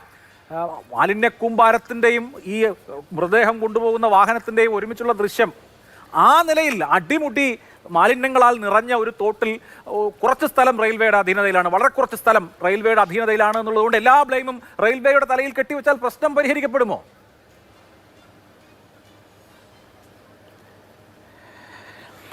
തീർച്ചയായിട്ടും യഥാർത്ഥത്തിൽ ഇതിനെ സംബന്ധിച്ച് ഹ്രസ്വമെങ്കിലും സമഗ്രമായ മറുപടി ഇതിന്റെ വകുപ്പ് ചുമതല കൂടെയുള്ള, അതായത് കേരളത്തിലെ തദ്ദേശ സ്വയംഭരണ സ്ഥാപനങ്ങളുടെ വകുപ്പ് ചുമതലയുള്ള മന്ത്രി തന്നെ അല്പം മുമ്പ് നമ്മളോട് വിശദീകരിക്കുകയുണ്ടായി. ഞാനതിന്റെ ആവർത്തനത്തിലേക്ക് പോകുന്നില്ല, അങ്ങയുടെ ചോദ്യം തന്നെ എടുക്കാം. ഇപ്പോൾ ഇവിടെ എനിക്ക് മുമ്പായി ചർച്ച ചെയ്ത ആളുകളുടെ ചില കാര്യങ്ങളോട് പ്രതികരിക്കേണ്ടതുണ്ട്, പക്ഷെ അങ്ങയുടെ ചോദ്യം വഴി തന്നെ അവരുടെ പ്രതികരണങ്ങളിലേക്ക് പോകാം എന്നുള്ളതാണ് ഞാൻ കരുതുന്നത്. അങ്ങ് ചോദിക്കുന്നു, എല്ലാ കുറ്റവും റെയിൽവേയുടെ തലയിൽ കെട്ടിവെച്ച് ഒഴിയാൻ കഴിയുന്നതാണോ? അത്തരമൊരു ഒഴിയൽ തന്ത്രം ഈ ഇപ്പൊ തൊട്ടു മുമ്പ് സംസാരിച്ച മന്ത്രിയുടെ വാക്കുകളിൽ അങ്ങേക്ക് തോന്നിയിട്ടുണ്ടോ? എന്തായാലും ഞാൻ ഉൾപ്പെടെയുള്ള കേരളത്തിൽ മാതൃഭൂമി ന്യൂസിന്റെ പ്രേക്ഷകരുടെ അനുഭവത്തിൽ കേരളത്തിലെ തദ്ദേശ സ്വയംഭരണ സ്ഥാപനങ്ങളുടെ വകുപ്പ് മന്ത്രി അത്തരമൊരു ഒഴിയൽ തന്ത്രമല്ല നടത്തിയിട്ടുള്ളത് എന്ന് നമുക്കെല്ലാവർക്കും വ്യക്തമാണ്. പക്ഷേ ഇക്കാര്യത്തിൽ റെയിൽവേയുടെ ഭാഗത്തു നിന്ന് എന്തൊക്കെ കാര്യങ്ങളാണ് ഉണ്ടായിട്ടുള്ളത്? ഇതിനെ സംബന്ധിച്ച് വസ്തുതാപരമായ ഒരു പരിശോധന നമ്മളെല്ലാവരും നടത്തേണ്ടതില്ലേ? ഒപ്പം കോർപ്പറേഷന്റെയോ MP-യുടെയോ MLA-യുടെയോ സംസ്ഥാന സർക്കാരിന്റെയോ യൂണിയൻ ഗവൺമെന്റിന്റെയോ ഒക്കെ പ്രവർത്തനത്തിൽ, മാലിന്യ നിർമ്മാർജ്ജന പ്രവർത്തനത്തിൽ വീഴ്ച വന്നിട്ടുണ്ടെങ്കിൽ അതൊക്കെ നമുക്ക് പരിശോധിക്കണം. തിരുവനന്തപുരം ബാഴ്സലോണയാക്കുമെന്ന പ്രഖ്യാപനം നടത്തി വർഷാന്തരങ്ങൾക്ക് പുറകിൽ അധികാര കസേരയിലേക്ക് നടന്നു പോയ ആളെ നമുക്കറിയാമല്ലോ, ഇപ്പോഴും അദ്ദേഹം അവിടെയുണ്ട്. പക്ഷേ തിരുവനന്തപുരം നഗര ഹൃദയത്തിലേക്ക് എത്തിയില്ല. എന്ത് ചെയ്തു? ഇന്നത്തെ KPCC-യുടെ ഏതോ ക്യാമ്പിൽ അദ്ദേഹം പങ്കെടുക്കുന്നതായിട്ട് വാർത്താ ചിത്രങ്ങൾ കണ്ടു. പക്ഷേ ബാഴ്സലോണ പ്രഖ്യാപനം നടത്തിയത് കോൺഗ്രസിന്റെ നേതാവും അതിന്റെ അഖിലലോക പ്രമുഖരുമാണ് എന്നുള്ളത് കൊണ്ട് അദ്ദേഹത്തിന്റെ ബാഴ്സലോണ പ്രഖ്യാപനം എവിടെയെന്ന ഓഡിറ്റ് കേരളത്തിലെ മുഖ്യധാരാ മാധ്യമങ്ങൾ നടത്തില്ല. ഇരിക്കട്ടെ, റെയിൽവേയിലേക്ക് തന്നെ വരാം. എന്താണ് റെയിൽവേ സംബന്ധമായിട്ട് കോർപ്പറേഷനും അതേപോലെ തന്നെ സംസ്ഥാന സർക്കാർ നടത്തിയിട്ടുള്ള ഇടപെടലുകൾ എന്താണ്? ഇപ്പൊ ചോദിച്ചു, റെയിൽവേയുടെ ഉന്നത അധികാരത്തിൽപ്പെട്ട ഉദ്യോഗസ്ഥർ ആരോ വന്ന് വിശദീകരിച്ചു എന്ന് BJP-യുടെ പ്രതിനിധി ഇവിടെ വന്ന് പറയുന്നു. നിങ്ങൾ വന്ന് നോക്കൂ, നിങ്ങൾ വന്ന് സന്ദർശിക്കൂ എന്ന് പറഞ്ഞു, അല്ലേ? അങ്ങേക്കറിയില്ലേ BJP നേതാവേ, കേരളത്തിലെ മാലിന്യമുക്തം നവകേരളം പദ്ധതിയുടെ ഭാഗമായിട്ട് അതിന്റെ ഉത്തരവാദിത്തപ്പെട്ട സെക്രട്ടേറിയറ്റ് അംഗങ്ങൾ അവർ തിരുവനന്തപുരം റെയിൽവേ സ്റ്റേഷൻ സന്ദർശിക്കാൻ വേണ്ടി ചെന്നിരുന്നില്ലേ? തിരുവനന്തപുരം റെയിൽവേ സ്റ്റേഷൻ സന്ദർശിക്കാൻ വേണ്ടി ചെന്നപ്പോഴുണ്ടായ അനുഭവം എന്താണ്? റെയിൽവേയുടെ മാലിന്യ നിർമ്മാർജ്ജന കേന്ദ്രത്തിലേക്ക് അവർ നടന്നു നീങ്ങിയപ്പോൾ എഞ്ചിനീയറിംഗ് വിഭാഗത്തിലെ ഉദ്യോഗസ്ഥരില്ല എന്ന കാരണം കൊണ്ട് തിരുവനന്തപുരത്ത് ഈ പറയുന്ന റെയിൽവേ സ്റ്റേഷനിൽ മാലിന്യ നിർമ്മാർജ്ജന കേന്ദ്രം സന്ദർശിക്കാൻ പോയ കേരളത്തിലെ മാലിന്യമുക്തം നവകേരളത്തിന്റെ ചുമതലയുള്ള ഉദ്യോഗസ്ഥരെ അവിടെ നിന്ന് തടഞ്ഞു മടക്കി അയച്ചു. ആരാണ് മടക്കി അയച്ചത്? അങ്ങ് മനസ്സിലാക്കണം, തിരുവനന്തപുരത്ത് ഇതിന്റെ ഉത്തരവാദിത്തമുള്ള കേരളത്തിലെ റെയിൽവേ ഉദ്യോഗസ്ഥരാണ്. ഒരു സന്ദർശനത്തിന് പോലും സമ്മതിക്കാതെ മാലിന്യ നിർമ്മാർജ്ജനത്തെ സംബന്ധിച്ച് പരിശോധിക്കാൻ വന്ന ഉന്നതാധികാരമുള്ള ഉദ്യോഗസ്ഥരെ മടക്കി അയച്ചത് തിരുവനന്തപുരത്തെ റെയിൽവേ തന്നെയാണ്. എന്താണ് അതിനെക്കുറിച്ച് അങ്ങ് ശബ്ദിക്കാത്തത്? 2024 ജനുവരി മാസം 25-ാം തീയതിക്ക് പുറകിൽ ഇതേപോലെ തന്നെ നമ്മൾ റെയിൽവേ ഉന്നത ഉദ്യോഗസ്ഥരെ വിളിച്ചു ചേർത്ത് ഒരു സംയുക്ത യോഗം എങ്ങനെ മാലിന്യ നിർമ്മാർജ്ജനം റെയിൽവേ അധീനതയിലുള്ള എന്നാൽ കോർപ്പറേഷന്റെ കീഴിൽ, വിശാലമായി പറഞ്ഞാൽ കോർപ്പറേഷന്റെ കീഴിലുള്ള സ്ഥലത്ത് എങ്ങനെ മാലിന്യ നിർമ്മാർജ്ജനം സമഗ്രമായി നടത്തണം. യോഗത്തിൽ പങ്കെടുത്ത ഉന്നത ഉദ്യോഗസ്ഥൻ പിന്നീട് ചർച്ചയ്ക്ക് വന്നു. ഏതോ ജൂനിയർ ഉദ്യോഗസ്ഥരെയാണ് പിന്നീട് ചർച്ചയ്ക്ക് വിട്ടത്. അതിന് ശേഷമോ സന്ദർശനം നടത്താൻ ശ്രമിച്ച ഉദ്യോഗസ്ഥരെ മടക്കി അയക്കുന്നു. അഡീഷണൽ ചീഫ് സെക്രട്ടറി, അവതാരകൻ ഇവിടെ ചൂണ്ടിക്കാണിച്ചു, അഡീഷണൽ ചീഫ് സെക്രട്ടറി കത്തയച്ചില്ലേ? എന്താ റെയിൽവേയുടെ പരിപാടി? എങ്ങനെയാണ് നിങ്ങൾ മാലിന്യ നിർമ്മാർജ്ജനം നടത്തുന്നത്? കേരളത്തിലെ അഡീഷണൽ ചീഫ് സെക്രട്ടറി അയച്ച കത്തിന് മറുപടി കൊടുക്കാൻ തയ്യാറായോ തിരുവനന്തപുരത്തെ ഉത്തരവാദിത്തപ്പെട്ട റെയിൽവേ ഉദ്യോഗസ്ഥർ, തിരുവനന്തപുരം ഉൾപ്പെടെയുള്ള ഡിവിഷന്റെ ചുമതല വഹിക്കുന്ന ആളുകൾ? അതിനുശേഷം അവസ്ഥാ പഠനം നടത്തി. ആര് പഠനം നടത്തി? റെയിൽവേ അല്ല അവസ്ഥാ പഠനം നടത്തിയത്. തിരുവനന്തപുരവും പാലക്കാടും ഉൾപ്പെടെയുള്ള കേരളത്തിൽ പരന്നു കിടക്കുന്ന വിവിധ ഡിവിഷനുകളുടെ സ്റ്റേഷനുകൾ എങ്ങനെയാണ് മാലിന്യം കെട്ടിക്കിടക്കുന്നത്, ഇതിനെ എങ്ങനെ പരിഹരിക്കണം, ഇതിനെ സംബന്ധിച്ച് അവസ്ഥാ പഠനം നടത്തിയിട്ട് പഠന റിപ്പോർട്ട് കേരളം അയച്ചു കൊടുത്തില്ലേ? ജൂൺ മാസത്തിന് പുറകിൽ എന്തായിരുന്നു പ്രതികരണം? ഒരു വാക്കുകൊണ്ട് പ്രതികരണം നടത്താൻ ഉത്തരവാദിത്തപ്പെട്ട കേരളത്തിലെ റെയിൽവേ ഉദ്യോഗസ്ഥർ തയ്യാറായിട്ടുണ്ടോ? അതിനുശേഷമോ ബ്രഹ്മപുരാനന്തരമുള്ള, ഇവിടെ മന്ത്രി സൂചിപ്പിച്ചു, സുവമോട്ട സ്വഭാവത്തോടുകൂടെ കേരളത്തിലെ ഹൈക്കോടതി കേസെടുത്തു. കേസെടുത്തപ്പോൾ എന്തായിരുന്നു ഹൈക്കോടതിയുടെ പ്രതികരണം? ബൾക്ക് വേസ്റ്റ് ജനറേറ്റർ എന്ന് വിളിച്ചത് ആരെയാ? റെയിൽവേ ബൾക്ക് വേസ്റ്റ് ജനറേറ്റർ എന്ന് വിളിച്ചത് ആരെയാ? BJP കോൺഗ്രസ് നേതാക്കന്മാർക്ക് അറിയില്ലേ? അറിയില്ലെങ്കിൽ ഞാൻ പറഞ്ഞു തരാം. 17/11/2023 കേരളത്തിലെ കോടതി പ്രതികരണമാണ്.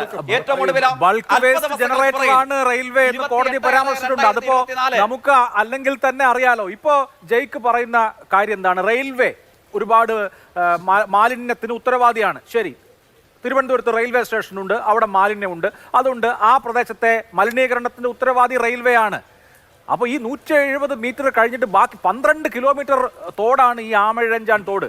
അപ്പോൾ ബാക്കിയുള്ള സ്ഥലത്തെ മാലിന്യത്തിന് ഉത്തരവാദി ആരാണ്? റെയിൽവേ ഉള്ള സ്ഥലത്ത് റെയിൽവേ. ശരി, സമ്മതിച്ചു. അപ്പോൾ റെയിൽവേ സ്റ്റേഷനും റെയിൽവേയുടെ സ്ഥലവും ഒന്നും അല്ലാത്തടത്ത് മാലിന്യം ഇട്ടത് അത് ജനങ്ങൾ, കുടുംബം, പിന്നെ വ്യാപാരികൾ എന്നൊക്കെ പറയും. റെയിൽവേയുടെ മാലിന്യത്തിന് ഉത്തരവാദി റെയിൽവേ ആണെങ്കിൽ ബാക്കിയുള്ള മാലിന്യത്തിന് സർക്കാരും കോർപ്പറേഷനൊക്കെ ഉത്തരവാദിത്തം പറയണ്ടേ? ഇതേ ലോജിക്ക് വെച്ച്. അല്ല, തീർച്ചയായിട്ടും ഞാൻ പറഞ്ഞല്ലോ, അത് മന്ത്രിയുടെ വാക്കുകളിൽ നിന്ന് തന്നെ വ്യക്തമല്ലേ? കേരളം സമ്പൂർണ്ണമായി മാലിന്യമുക്തമാക്കപ്പെട്ട ലോകത്തിലെ ഏറ്റവും മികച്ച നഗരമാണെന്ന അവകാശവാദം കേരളത്തിൽ ആരെങ്കിലും ഉന്നയിക്കുന്നുണ്ടോ? നമുക്ക് ആർക്കെങ്കിലും തന്നെ ഉന്നയിക്കാൻ കഴിയുന്നുണ്ടോ?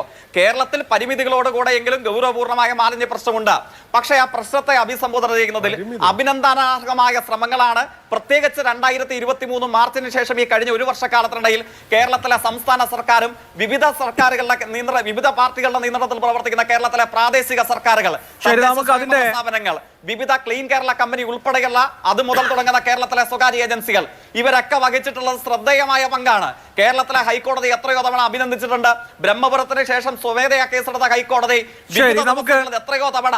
ശരി, നമുക്ക് ഹൈക്കോടതി പരാമർശങ്ങളിലേക്ക് വരാം. അതിനു മുമ്പ് ശ്രീ ജ്യോതികുമാർ ചാമക്കാല, ഇവിടെ സർക്കാരിന്റെ അവകാശവാദം കഴിഞ്ഞ ഒരു വർഷമെങ്കിലുമായി അഭിനന്ദനാർഹമായ നിലയിലാണ് വേസ്റ്റ് മാനേജ്മെന്റ് നടക്കുന്നത് എന്നുള്ളതാണ്. ബ്രഹ്മപുരം അപകടത്തിന് ശേഷം വളരെ കോൺക്രീറ്റ് ആയിട്ടുള്ള സ്റ്റെപ്പുകൾ ഞങ്ങൾ എടുത്തു. ഇപ്പോൾ ഈ ക്ലീൻ കേരള കമ്പനി ഇരട്ടി കളക്ഷനാണ്, അതായത് മുൻപ് കളക്ട് ചെയ്തതിന്റെ ഇരട്ടി മാലിന്യം, അതാണ്ട് 60 ലക്ഷം ടണ്ണോ, അതിന്റെ കണക്ക് എൻ്റെ കയ്യിലുണ്ട്, ഞാൻ പിന്നീട് പറയാം. എന്തായാലും ഇരട്ടി മാലിന്യം കളക്ട് ചെയ്തിട്ടുണ്ട്. അപ്പോൾ വളരെ കൃത്യമായി ഈ കളക്ഷൻ നടക്കുന്നു, അതിന്റെ സംസ്കരണം നടക്കുന്നു എന്നുള്ളതാണ് സർക്കാരിന്റെ അവകാശവാദം.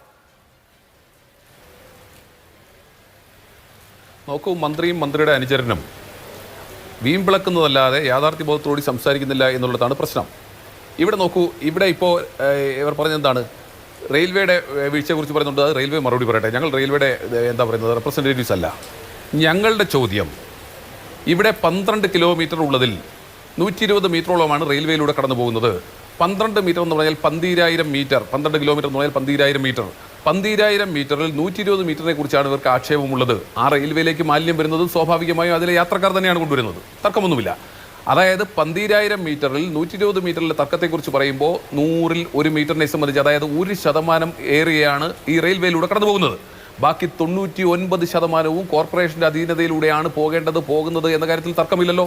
ഈ 99% നല്ല മലിനജനമാണോ പോയിക്കൊണ്ടിരിക്കുന്നത്?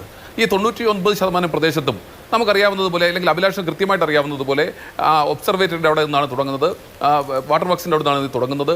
അവിടെ വാട്ടർ വർക്സിൻ്റെ ടാങ്ക് ക്ലീൻ ചെയ്യുന്നതും അതുപോലെ തന്നെ അവിടുത്തെ പിന്നെ സ്വിമ്മിംഗ് പൂളിലെ വേസ്റ്റ് വാട്ടറുമാണ് ഇതുവഴി നേരത്തെ വന്നുകൊണ്ടിരുന്നത്. ഇത് കൃത്യമായി വന്ന് പിന്നെ KSRTC ബസ് സ്റ്റാൻഡിന് സമീപത്ത് കൂടി വന്ന് അപ്പുറത്ത് നമ്മുടെ കോഫി ഹൗസിൻ്റെ അതിലൂടെ റെയിൽവേ കോമ്പൗണ്ടിൽ കയറി 120 മീറ്റർ കഴിഞ്ഞ് അപ്പുറത്തിറങ്ങി അത് പിന്നെ ഈ പറഞ്ഞതുപോലെ പിന്നെ വഞ്ചൂർ വഴി തിരിച്ച് പാർവതിപുത്രാറിൽ നിന്ന് നേരെ പാർവതിപുത്രാറിലേക്ക് പോവുകയാണ്. അപ്പോൾ ആ പ്രദേശമെല്ലാം ക്ലീനാണോ? എന്താണ് മന്ത്രി പറയുന്നത്? മന്ത്രി പറഞ്ഞ എന്താണ്? സ്വാഭാവികമായിട്ടും റെയിൽവേയുടെ മാലിന്യ സംസ്കരണം എവിടെയാണ് ഒക്കെ ചോദിക്കുന്നത് ശരിയാണ്. റെയിൽവേ പറയട്ടെ, എനിക്കറിയില്ല. റെയിൽവേയുടെ ഭാഗത്ത് വീഴ്ചയുണ്ടെങ്കിൽ അത് പരിശോധിക്കണം. ഇവിടെ മന്ത്രി പറഞ്ഞു, എന്താ പറഞ്ഞേ, ബ്ലെയിം ഗെയിം വേണ്ട. ബ്ലെയിം ഗെയിം തുടങ്ങിയത് സംസ്ഥാനത്തെ തിരുവനന്തപുരത്തിൻ്റെ മേയറാണ്. നിഷേധിക്കാൻ കഴിയുമോ? മേയറാണ് പിന്നെ എന്താ പറയുന്നത്, അദ്ദേഹത്തെ കണ്ടെത്താനുള്ള, അദ്ദേഹത്തെ ജീവനോടെ വീണ്ടെടുക്കാനുള്ള പ്രവർത്തനങ്ങൾ നടന്നുകൊണ്ടിരിക്കുമ്പോൾ മേയറാണ് ആദ്യമായി റെയിൽവേക്കെതിരെ തുടങ്ങിയത്. സാന്ദർഭികമായി പറഞ്ഞതല്ല, എല്ലാ ചാനലിലും ലൈവ് കൊടുക്കുകയായിരുന്നു. ഞാൻ കണ്ടുകൊണ്ടിരുന്ന ആളാണ്, താങ്കൾ കണ്ടിട്ടുള്ള ആളാണ്. അപ്പോൾ ബ്ലെയിം ഗെയിം തുടങ്ങിയിട്ടുള്ളത് മേയറാണ്.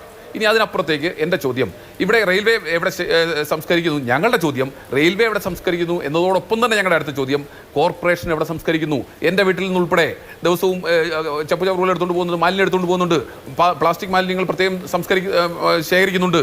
ഈ സംസ്കരിക്കുന്നത് കൊണ്ടുപോകാൻ വേണ്ടി 12 അല്ലെങ്കിൽ കുറച്ച് ഏജൻസികളെ ഇവരെ എംപാനൽ ചെയ്തിട്ടുണ്ട്, വസ്തുതയാണ്. ഈ എംപാനൽ ചെയ്ത ഏജൻസികൾ ഇത് കളക്ട് ചെയ്തതിന് ശേഷം അവർ എങ്ങോട്ട് കൊണ്ടുപോകുന്നു എന്നതിനെ സംബന്ധിച്ച് കോർപ്പറേഷൻ എന്തെങ്കിലും കണക്കുണ്ടോ? എങ്ങോട്ടാണ് അവർ കൊണ്ടുപോകുന്നത്? വളരെ ആധികാരികമായി പറയാൻ കഴിയും, ഇതിൻ്റെ പിന്നിൽ വലിയ സംഘടിതമായ ഒരു ശക്തിയുണ്ട്. അത് CITUവിൻ്റെ നേതൃത്വത്തിൽ തന്നെയുള്ള ശക്തിയാണ്. അത് ഇന്നലെ ഞാൻ വീണ്ടും ആവർത്തിക്കുന്നു, ഇന്നലെ ഞാൻ പങ്കെടുത്ത ചർച്ചയിൽ പിന്നെ പ്രശാന്ത് ഉൾപ്പെടെ സമ്മതിച്ചു തന്നിട്ടുള്ളതാണ്. 75% വേസ്റ്റും അവർ തന്നെ ഈ ശേഖരിക്കുന്നവർ അഥവാ ഏജൻസികൾ ഏറ്റെടുത്തതിന് ശേഷം 25% വേസ്റ്റ് മാത്രം അവർ ഡിസ്പോസ് ചെയ്യുകയും ബാക്കി 75% വേസ്റ്റും രാജാജി നഗറിലും അതുപോലെ തന്നെ പനവിളയിലുമൊക്കെയുള്ള ഇതിൻ്റെ മൂടി മാറ്റി, ഓടയുടെ മൂടി മാറ്റി, ഇത്തരത്തിലുള്ള പാർവതിപുത്തനാറിൻ്റെ മൂടി മാറ്റിയതിനു ശേഷം അതിലൂടെ ഒഴുക്കി വിടുകയാണ്. ഒരു തർക്കവും വേണ്ട. അത് ഞാൻ പറയുന്നതല്ല, ശ്രീ പ്രശാന്ത് ഉൾപ്പെടെ സമ്മതിച്ചിട്ടുണ്ട്. അതിൻ്റെ പിന്നിൽ വലിയൊരു ലോബിയുണ്ട്. അതിനകത്ത് പിന്നെ ഹെൽത്ത് ഇൻസ്പെക്ടറും JHIയും ഒക്കെ അതിനെ അനുകൂലിക്കുന്നുണ്ട്. അവർക്ക് അനുകൂലിച്ചേ മതിയാവും കോർപ്പറേഷൻ്റെ സ്റ്റാഫിനെ സംബന്ധിച്ച്. അപ്പോൾ കോർപ്പറേഷൻ ഔദ്യോഗികമായി വീടാന്തരം കയറിയിറങ്ങി കുടുംബശ്രീക്കാരെ കൊണ്ടോ ആരെ കൊണ്ട് സംഭരിക്കുന്നതായാലും ആ മാലിന്യം പോലും പ്രോപ്പറായി സംസ്കരിക്കപ്പെടുന്നില്ല. ഇത് ഏറ്റെടുക്കുന്ന ഏജൻസികൾ കൃത്യമായും ടോട്ടൽ ക്വാണ്ടിറ്റിയും കൊണ്ടുപോകുന്നില്ല. ഇതൊക്കെ തിരുവനന്തപുരത്തുള്ള മുഴുവൻ ആളുകൾക്കും ബോധ്യമുള്ള കാര്യമാണ്. അക്കാര്യങ്ങളെക്കുറിച്ചൊന്നും മറച്ചു വെച്ചിട്ട് കോർപ്പറേഷൻ നല്ല വിളയിൽ ചമയേണ്ടതില്ല, റെയിൽവേയും നല്ല വിളയിൽ ചമയേണ്ടതില്ല. ഇവിടെ റെയിൽവേയേക്കാൾ ഉത്തരവാദിത്വം കോർപ്പറേഷൻ ഉണ്ട് എന്ന് ഞാൻ പറയുന്നത്. 99% സ്ഥലവും അവരുടെ കീഴിലാണ്. മാത്രമല്ല കോർപ്പറേഷനെ സംബന്ധിച്ച് ഈ പ്രദേശത്ത് കൂടി കടന്നു പോകുന്ന ചപ്പുചവറുകളെ സംബന്ധിച്ച് അവരുടെ പ്രദേശത്ത് അവരുടെ കൈക്കലുള്ള ബാക്കി 99% ക്ലീൻ ആണോ? ഞാൻ വീണ്ടും ആവർത്തിക്കുന്നില്ല. ജോയിയുടെ ഡെഡ് ബോഡി കണ്ടെത്തിയ സ്ഥലം, അത് ആ ഭാഗത്തെ ചപ്പുചവറിനെ കുറിച്ച് ഞാൻ താങ്കളോട് പറയേണ്ടതുണ്ടോ? അഭിലാഷ് ഇരിക്കുന്ന സ്റ്റുഡിയോയിൽ നിന്നും ഇറങ്ങി 100 മീറ്റർ നടന്നാൽ അഭിലാഷിന് അതിൻ്റെ സ്മെല്ല് അനുഭവിക്കില്ലേ? അപ്പോൾ ഇനി നോക്കൂ, ആ ഉപ്പടാമൂട് പാലത്തുനിന്ന് വഞ്ചൂർ, നിങ്ങളുടെ ഓഫീസിനടുത്ത് വരുന്ന വഞ്ചൂരിലൂടെ പോകുന്ന ഈ പറയുന്ന പോലെ പാർവതിപുറ്റാറിലേക്ക് പോകുന്ന ഭാഗം, അവിടെയൊക്കെ സ്ലാബിട്ട് റോഡിന് വീതി കൂട്ടി വലിയ റോഡാക്കിയിട്ടുണ്ട്. ശരിയാണ്, വഞ്ചൂർ കോർട്ടിൻ്റെ മുന്നിൽ, വഞ്ചൂർ പോലീസ് സ്റ്റേഷന് മുന്നിലൊക്കെ റോഡ് വൃത്തിയാക്കിയിട്ടുണ്ട്, റോഡ് വലുതാക്കിയിട്ടുണ്ട്. പക്ഷേ അതിനടിയിലൂടെയും ഇത്തരത്തിൽ മാലിന്യങ്ങൾ കടന്നു പോകുന്നുണ്ട്, ഓട കടന്നു പോകുന്നുണ്ട്. പാർവതിപുത്തനാറിലേക്ക് പോകുന്ന ഈ ആമയിഴഞ്ചാൻ റോഡിൻ്റെ ഭാഗത്തുകൂടിയാണ് ആ റോഡ് വിപുലീകരിച്ചിട്ടുള്ളത്. വലിയ ഓടയ്ക്ക് മുകളിലൂടെ സ്ലാബിട്ടിരിക്കുകയാണ്. അത് കൃത്യമായി ക്ലീൻ ചെയ്യുന്നുണ്ടോ? ഇല്ല. നാളെ ദുരന്തമുണ്ടാകാൻ പോകുന്ന ആ പ്രദേശത്ത് കൂടിയാണെന്നുള്ള കാര്യത്തിൽ തർക്കവും വേണ്ട. കാരണം അവിടെയൊക്കെ അടിഞ്ഞുകൊണ്ടിരിക്കുകയാണ്. കൃത്യമായി ഇത്തരത്തിലുള്ള പിന്നെ പോട്ടെ മഴക്കാല പൂർവ്വ ശുചീകരണം, അതിന് പോലും കോർപ്പറേഷൻ്റെ ഭാഗത്തുനിന്ന് ഒരു വാർഡിലേക്ക്, ഒരു ഡിവിഷനിലേക്ക് 1 ലക്ഷം രൂപ വീതം 100 വാർഡുകളുണ്ട്, 1 കോടി രൂപ ചിലവാക്കിയിട്ടുണ്ട്. അതിനപ്പുറം ചിലവാക്കിയ വാർഡുകൾ ഉണ്ടെങ്കിൽ അവർക്കും അതിൻ്റെ പിന്നെ കൗൺസിലർ ഒപ്പിട്ട് കൊടുത്താൽ പൈസ കൊടുക്കുന്നുണ്ട്. അപ്പോൾ കോടാനുകോടി ചിലവാക്കുകയും ഇത്തരത്തിലുള്ള മാലിന്യം പ്രോപ്പറായി സംസ്കരിക്കാതിരിക്കുകയും ചോദ്യം ചെയ്യുമ്പോൾ നിങ്ങൾ ആരോടാണ് ഇങ്ങനെയൊക്കെ സംസാരിക്കുന്നത്? വസ്തുതകളുടെ അടിസ്ഥാനത്തിൽ സംസാരിക്കുന്നത്. എന്നെ കേൾക്കുന്ന തിരുവനന്തപുരം നഗരവാസികളെ സംബന്ധിച്ച് അവർക്ക് കൃത്യമായി ബോധ്യമുള്ളതല്ലേ ഈ മാലിന്യ സംസ്കരണം പ്രോപ്പറായി നടക്കുന്നില്ല എന്ന്? ഞങ്ങൾ മലമറിക്കുന്നു കഴിഞ്ഞ 1 വർഷമായി എന്ന് പറഞ്ഞാൽ ഞാൻ ഈ പറയുന്ന പിന്നെ മന്ത്രിയെയും അതുപോലെ തന്നെ മന്ത്രിക്ക് വേണ്ടി ഇപ്പോൾ പിന്നെ വാദിക്കുന്ന ഇടതുപക്ഷത്തിൻ്റെ പ്രതിനിധിയെയും ഞാൻ ക്ഷണിക്കാം. ഞാൻ എൻ്റെ ചെലവിൽ കൊണ്ടുപോകാം. അവർ പറയുന്ന സ്ഥലത്തൂടെ ഞാൻ കൊണ്ടുപോകാം. തിരുവനന്തപുരം കോർപ്പറേഷനിലെ മാലിന്യ കൂമ്പാരങ്ങളെ കുറിച്ച് ഞാൻ കാട്ടിക്കൊടുക്കാം. നിഷേധിക്കാൻ കഴിയുമോ? അപ്പോൾ 2 കാലിലും മന്തുള്ളയാൾ 1 കാലിൽ മന്തുള്ളയാളെ കുറ്റപ്പെടുത്തുന്നത് പോലെയാണ് കോർപ്പറേഷൻ റെയിൽവേ കുറ്റപ്പെടുത്തുന്നത്. നിങ്ങൾ 2 ശരിയല്ലെന്നേ. നിങ്ങൾ രണ്ടും നിങ്ങളുടേതായ ഉത്തരവാദിത്തങ്ങൾ വഹിക്കുന്നില്ല എന്ന കാര്യത്തിൽ ഒരു തർക്കവുമില്ല. അവിടെ അത് പറയുമ്പോൾ ആ സമയത്ത് പറയാൻ പാടുണ്ടോ, പറയുന്നത് ശരിയാണോ എന്നൊക്കെ പറയുന്നുണ്ട് അർത്ഥമുണ്ടോ? പറയിച്ചത് റെയിൽവേയും അതുപോലെ തന്നെ മേയറും തന്നെയാണ് എന്ന കാര്യത്തിൽ തർക്കവുമില്ല. നിങ്ങൾ അത്തരത്തിൽ ബ്ലെയിം ഗെയിം നടത്തിയിട്ടുണ്ടെങ്കിൽ അത് നടത്താൻ തുടക്കമിട്ടുള്ളത് ഈ മേയർ തന്നെയാണ് എന്ന കാര്യത്തിൽ തർക്കമേ വേണ്ട. അപ്പൊ അതുകൊണ്ട് തന്നെ ഇത്തരത്തിൽ മേയറെയോ അല്ലെങ്കിൽ കോർപ്പറേഷനോ വെള്ളപൂശാൻ വേണ്ടി, ഒരു വർഷം കഴിയുമ്പോൾ തെരഞ്ഞെടുപ്പാണെന്ന് ഞങ്ങൾ അറിയാം, വെള്ളപൂശാൻ വേണ്ടി നിങ്ങൾ ഇത്തരത്തിലുള്ള മന്ത്രി നേരിട്ടിറങ്ങി പ്രൊട്ടക്ട് ചെയ്യാൻ ശ്രമിച്ചാലും പിന്നെ എന്ത് കോടതി വിധിയെ സംബന്ധിച്ച് സംസാരിച്ചാലും വസ്തുതകളാകാതിരിക്കില്ല. വസ്തുതകൾ തന്നെയാണ്. കോർപ്പറേഷന്റെ ഇപ്പോഴത്തെ അവസ്ഥയെ സംബന്ധിച്ച് നമുക്കെല്ലാം ബോധ്യമുണ്ട്. കോർപ്പറേഷന്റെ മാലിന്യ സംസ്കരണത്തെ കുറിച്ച് നമുക്ക് ബോധ്യമുണ്ട്. ഞാൻ ചലഞ്ച് ചെയ്യുന്നു അഭിലാഷേ, ഈ വീടാന്തരം കളക്ട് ചെയ്യുന്ന ഈ മാലിന്യം പരിപൂർണമായും ഈ ഏജൻസികൾ ഏറ്റെടുക്കുന്നുണ്ടോ? അവർ എവിടെയാണ് സംസ്കരിക്കുന്നതിനെ സംബന്ധിച്ച് കോർപ്പറേഷന് കണക്കുണ്ടോ? ഇല്ല. അവർ പരിപൂർണമായും സംസ്കരിക്കുന്നുണ്ടോ? ഇല്ല. രാത്രി കാലങ്ങളിൽ 2 മണി കഴിഞ്ഞും 3 മണി കഴിഞ്ഞും രാജാജിനാഥിന്റെ ഭാഗത്തും പനവേലിയിലും വന്നാൽ അവിടെ ഓടയുടെ മൂടി മാറ്റിയതിനു ശേഷം ടൺ കണക്കിന് മാലിന്യം ഈ പറയുന്ന ഒരു ഓവുചാലിലൂടെ കടത്തിവിടുന്നത് നമുക്ക് കാണാൻ കഴിയും. നിങ്ങളുടെ ക്യാമറ അയച്ചോളൂ. ഇടതുപക്ഷത്തിന്റെ കൗൺസിലർമാർ തന്നെ സമ്മതിക്കുന്നുണ്ടല്ലോ, മുൻ മേയർ സമ്മതിച്ചിട്ടുണ്ടല്ലോ, നേതാക്കന്മാരെല്ലാം സമ്മതിക്കുന്നുണ്ടല്ലോ. ഇതൊരു വസ്തുതയായി നമ്മുടെ മുമ്പിൽ നിൽക്കല്ലേ? തീർച്ചയായും അത് പറയുമ്പോൾ ശ്രീ രാജീവ് നോക്കണം, ഇവിടെ ഒരു സെൻട്രലൈസ്ഡ് ട്രീറ്റ്മെന്റ് പ്ലാൻ ഇല്ല. ഇനിയിപ്പോൾ കേരളത്തിലെ തിരുവനന്തപുരം പോലത്തെ ഒരു വലിയ നഗരത്തിൽ, ബ്രഹ്മപുരം പ്രശ്നം നമുക്ക് കൊച്ചിയിലറിയാം, വലിയ ഒറ്റ ഇടത്ത് എല്ലാ മാലിന്യങ്ങളും കേന്ദ്രീകരിച്ച് അവിടെ ട്രീറ്റ് ചെയ്യുന്ന സംവിധാനം പോലും ജനങ്ങൾ സമ്മതിക്കില്ല. കാരണം അതിന് ചുറ്റുമൊക്കെ ജനങ്ങൾ താമസിക്കുന്നുണ്ടാവും. ഒരു വെളുപ്പിൽ ശാല എന്തായാലും ഇനി ഉണ്ടാവില്ല എന്നുള്ളത് ഉറപ്പാണല്ലോ. അപ്പോൾ ഇതിപ്പോൾ നിങ്ങൾ ചെയ്യുന്നില്ലേ, മറ്റവർ ചെയ്യുന്നില്ലേ എന്നൊക്കെ ആർക്കും പറയാം. ഇപ്പോൾ സർക്കാരിന് റെയിൽവേ പറയാം, കോർപ്പറേഷൻ റെയിൽവേ പറയാം, റെയിൽവേക്ക് തിരിച്ചു പറയാം. ഇതിനപ്പുറത്ത് കോൺക്രീറ്റ് ആയ ഒരു കാര്യവും ഉണ്ടാവുന്നില്ല. പക്ഷേ ഡീസെൻട്രലൈസ്ഡ് ആയിട്ട് ചെയ്യാൻ പറ്റുന്ന കാര്യങ്ങളുണ്ട്. വേണമെങ്കിൽ ഓരോ ഡിവിഷനിലും ചെയ്യാം, കോർപ്പറേഷനിലെ ഓരോ ഡിവിഷനിലും ചെയ്യാം. ഞാൻ എറണാകുളത്ത് താമസിക്കുന്ന പൊന്നുരുന്ന് ഡിവിഷനിൽ ആ ഡിവിഷന് വേണ്ടി മാത്രം അവിടെ ഒരു മാലിന്യ സംസ്കരണ കേന്ദ്രമുണ്ട്. തിരുവനന്തപുരത്ത് ഓരോ ഡിവിഷനിലും വേണമെങ്കിൽ ആ ഡിവിഷനിലെ മാലിന്യങ്ങൾ കേന്ദ്രീകരിച്ച് കൈകാര്യം ചെയ്യാൻ കഴിയുന്ന സാഹചര്യം ഉണ്ടാക്കാം. ഇതിപ്പോൾ അങ്ങോട്ടും ഇങ്ങോട്ടും പറയുക എന്നുള്ളതിനപ്പുറത്തൊന്നും ചെയ്യുന്നില്ല. തിരുവനന്തപുരം നഗരവാസികളുടെ അവസ്ഥ ഇങ്ങനെയാണ്, ഇവരിങ്ങനെ ജീവിച്ചാൽ മതി എന്നുള്ളതാണല്ലോ പ്രശ്നം.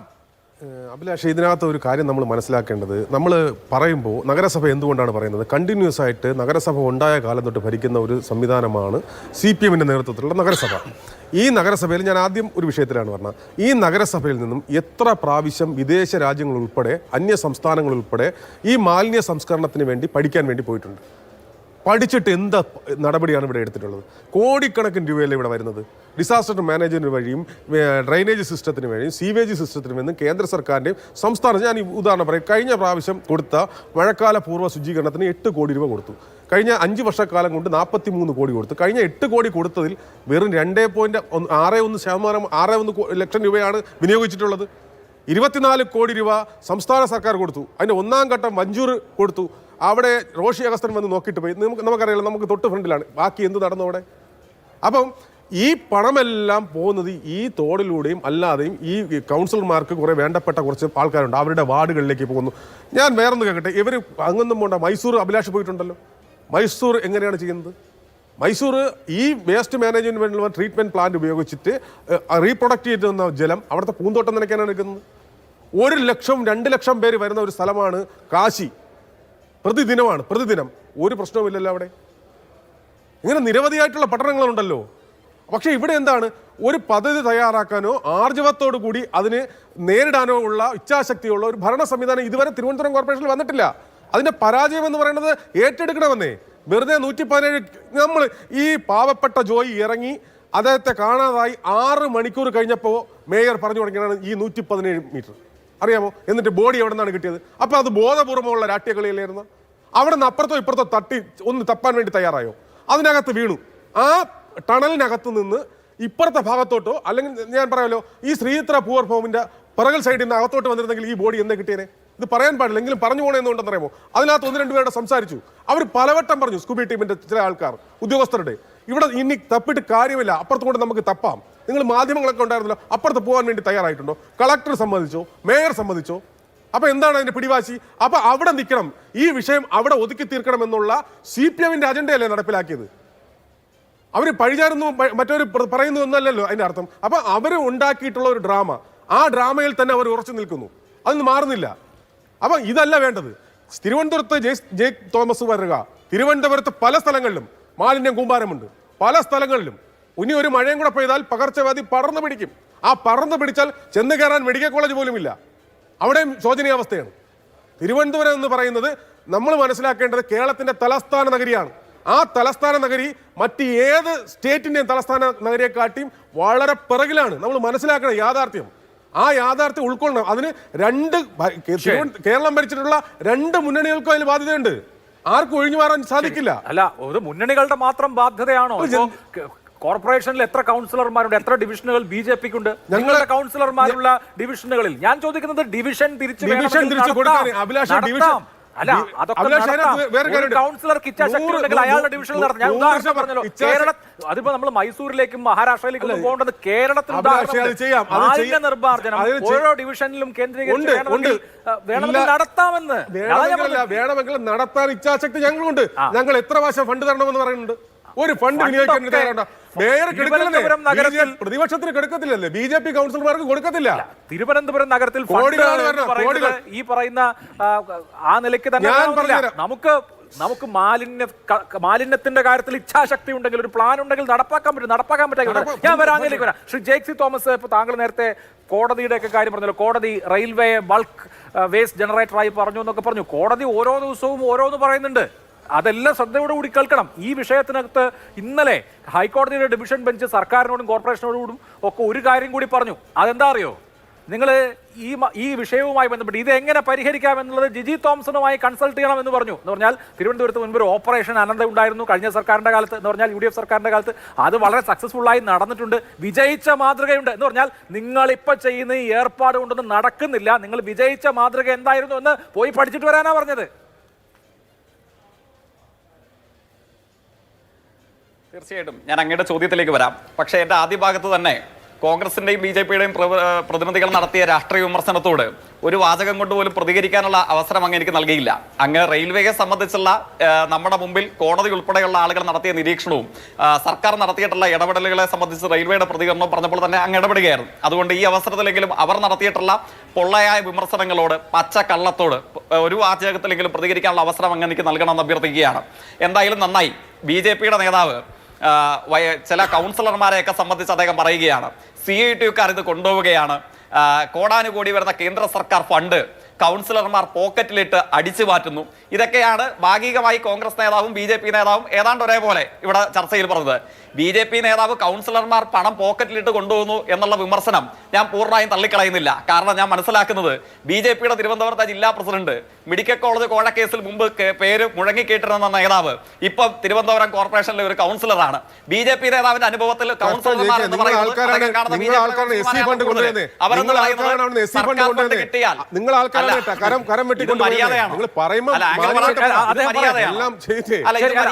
താങ്കളുടെ അവസരത്തിലേക്ക് വരാം. അല്ല, ഇത് മര്യാദയാണോ? കള്ളം പറയുമ്പോൾ മര്യാദ പറയില്ല. BJP നേതാവ് BJP അങ്ങ് സംസാരിച്ച ഇടപെടില്ല. അങ്ങേക്ക് പൂർണ്ണമായും അങ്ങയുടെ സമയം എടുത്തുകൊണ്ട് എന്ത് വൃത്തികേടും പറയാം. കാരണം അങ്ങ് BJP ആണല്ലോ, ഞാനത് ഇടപെടില്ല.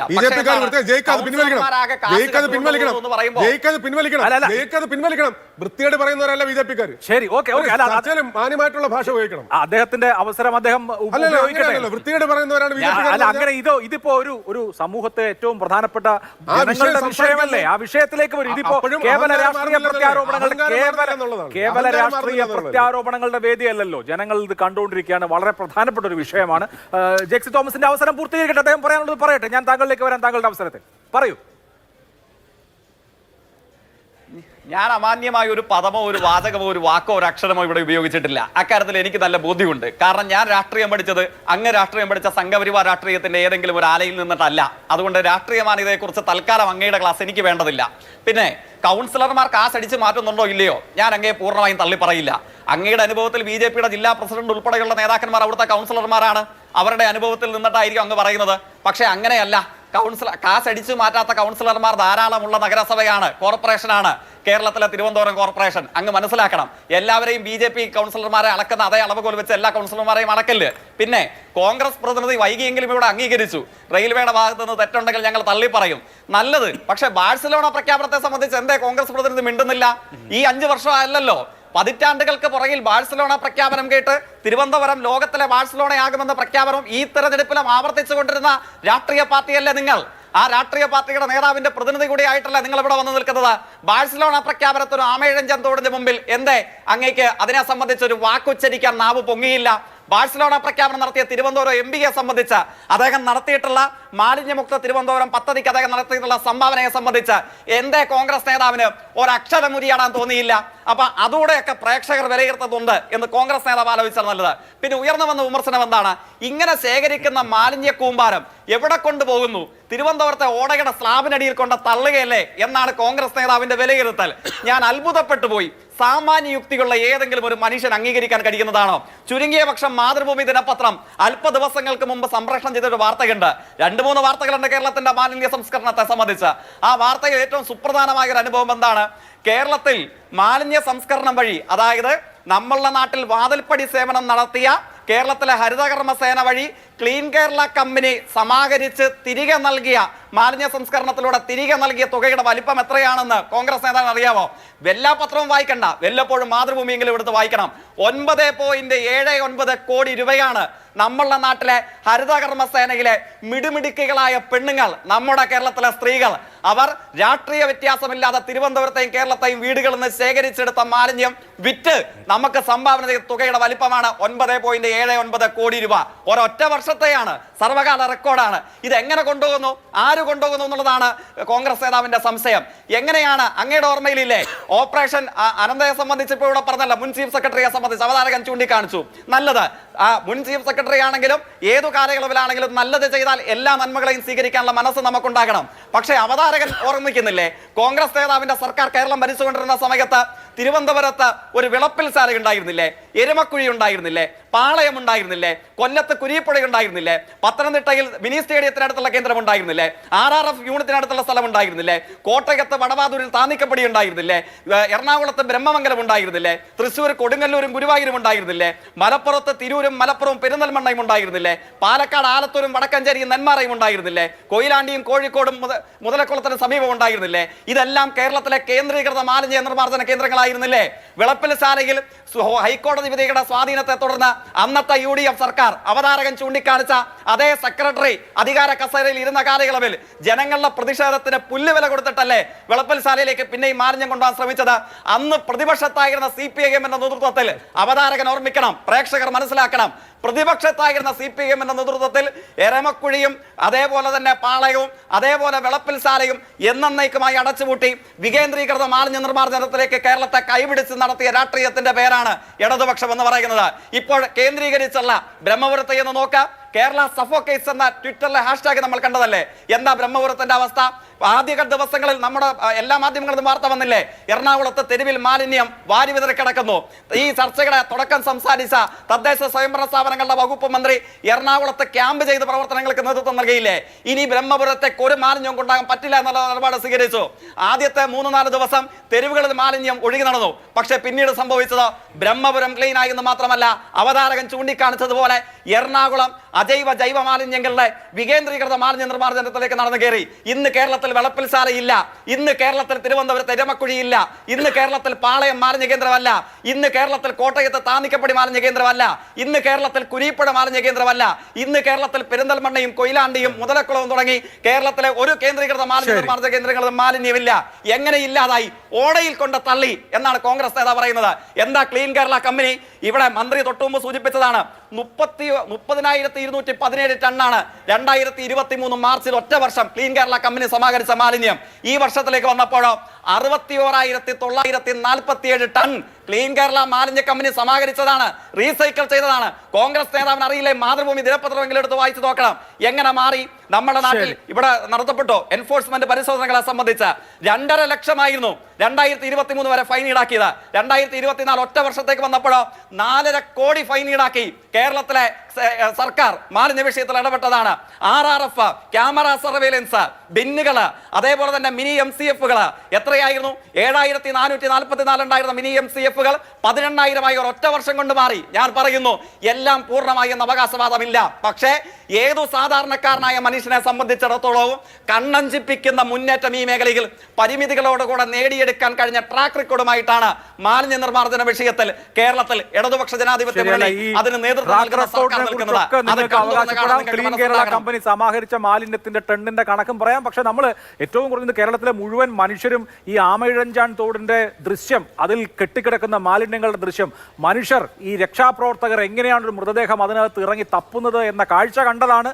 അത് മാലിന്യമാണ് എന്നെന്തായാലും ജയിക്കിനറിയാം. അത്രയും വലിയ തിരുവനന്തപുരം നഗര ഹൃദയത്തിൽ കെട്ടിക്കിടക്കുന്ന മാലിന്യം ഒരുപക്ഷെ തിരുവനന്തപുരത്ത് ഇതുവരെ വരാത്ത ആളുകൾക്ക് പോലും എന്താണ് എന്ന് ബോധ്യമാക്കി കൊടുക്കുന്ന ദൃശ്യങ്ങളുണ്ട് എന്നുള്ള കാര്യങ്ങളിൽ ഏറ്റവും കുറഞ്ഞത് അങ്ങ് സമ്മതിക്കുമെന്ന് ഞാൻ വിചാരിക്കുന്നു. നമുക്ക് കണക്കുകൾ ഞങ്ങൾ ഇത്ര കോടിയുടെ ഇന്ന പ്രോജക്റ്റ് നടപ്പാക്കി എന്നൊക്കെ പറയാം. പക്ഷേ അടിസ്ഥാനപരമായ വിഷയങ്ങളെ അഭിസംബോധന ചെയ്യുന്നുണ്ടോ എന്നുള്ളത് ഗൗരവപൂർണ്ണമായ ഒരു കാര്യമാണ്, അല്ലേ ജയിക്ക്?